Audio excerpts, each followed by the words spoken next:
Recently, President Trump made comments saying that the midterm shouldn't even happen. And while the White House came out later and said that he was just joking, he's also made comments about nationalizing elections, meaning that federal government would take over how elections are run. Thing is, the president doesn't control elections in the US. Regardless of the rhetoric, the law is very clear: the president cannot cancel an election. The system is designed so that no single person controls it. And federal elections aren't even scheduled by the president.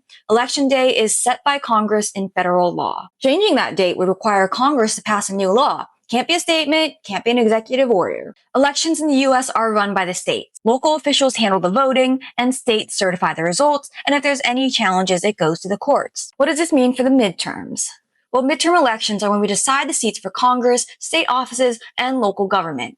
And they happen whether the president wants them to or not.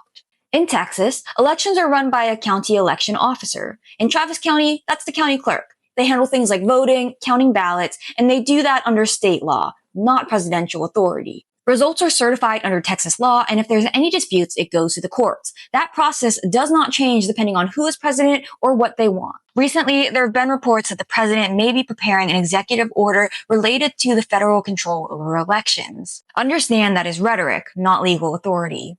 Organizations like the League of Women Voters of the U.S. have responded by pointing to the Constitution and existing law. The president's authority over the administration of elections is minimal to non-existent. The power to run elections rests with Congress and the states, not the White House. The League of Women Voters of the U.S. has said that it will challenge any executive action that interferes with election administration.